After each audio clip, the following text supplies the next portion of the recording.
Who is successful here and why?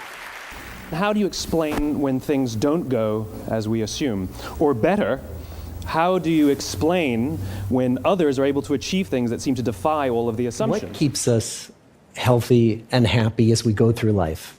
When I was 27 years old, I left a very demanding job in management consulting for a job that was even more demanding, teaching. Grit is usually unrelated or even inversely related to measures of talent.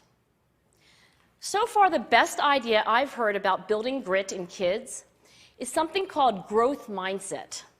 This is an idea developed at Stanford University by Carol Dweck, and it is the belief that the ability to learn is not fixed, that it can change with your effort.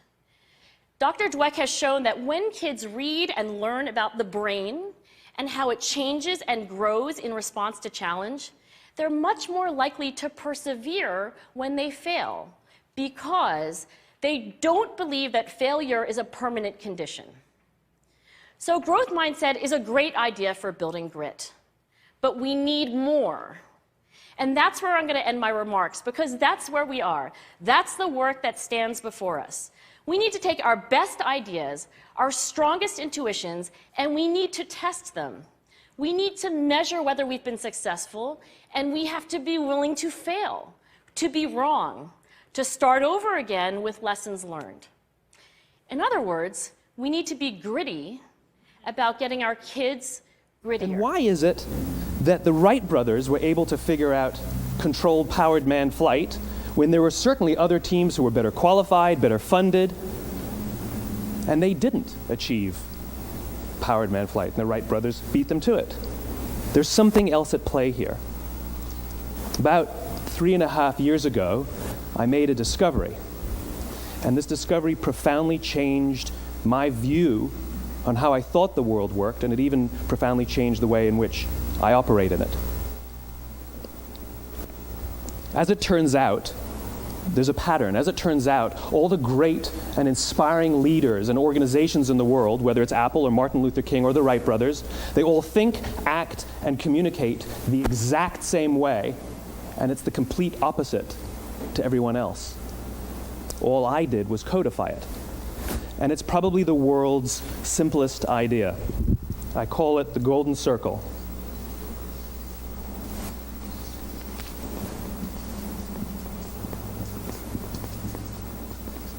Why, how, what?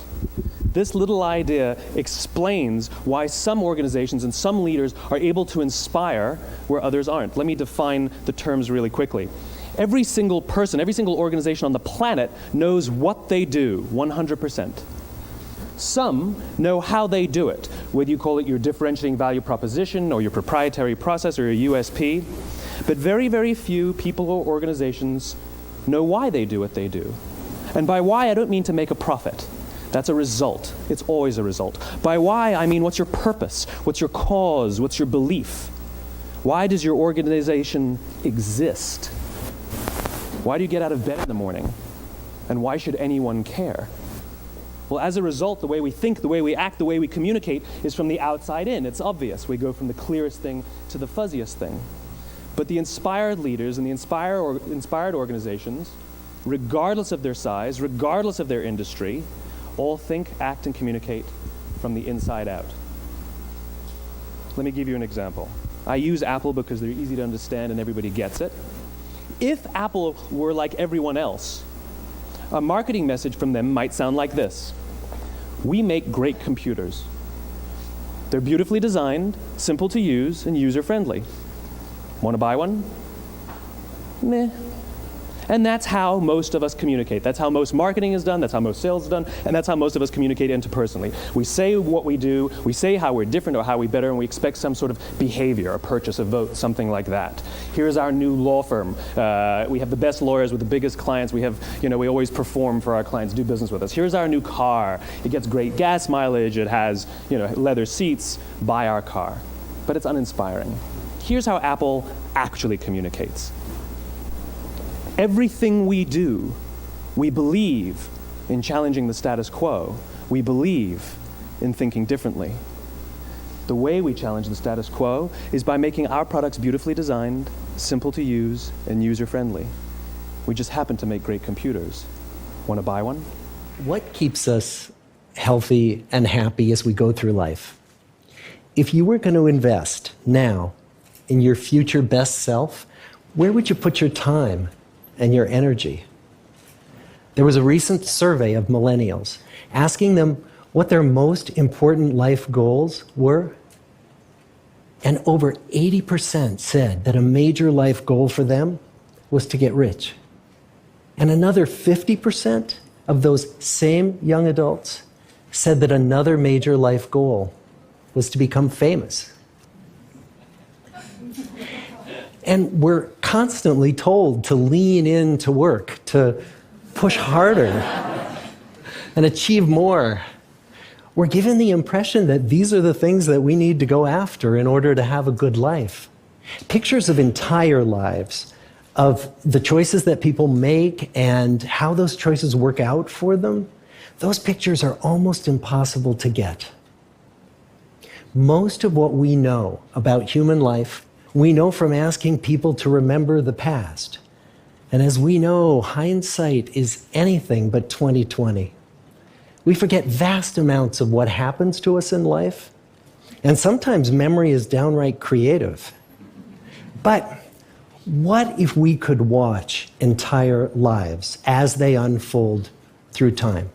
What if we could study people from the time that they were teenagers all the way into old age to see what really keeps people happy and healthy?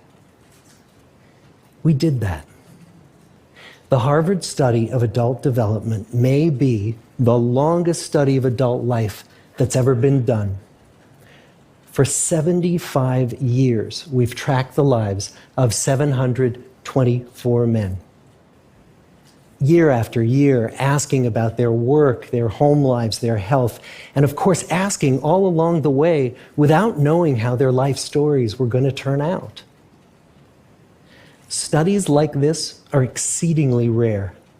Almost all projects of this kind fall apart within a decade because too many people drop out of the study, or funding for the research dries up, or the researchers get distracted, or they die, and nobody moves the ball further down the field.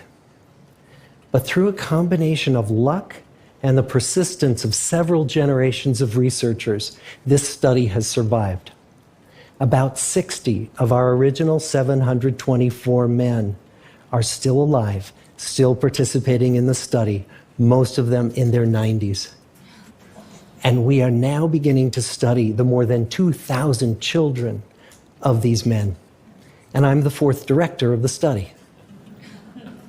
Since 1938, we've tracked the lives of two groups of men.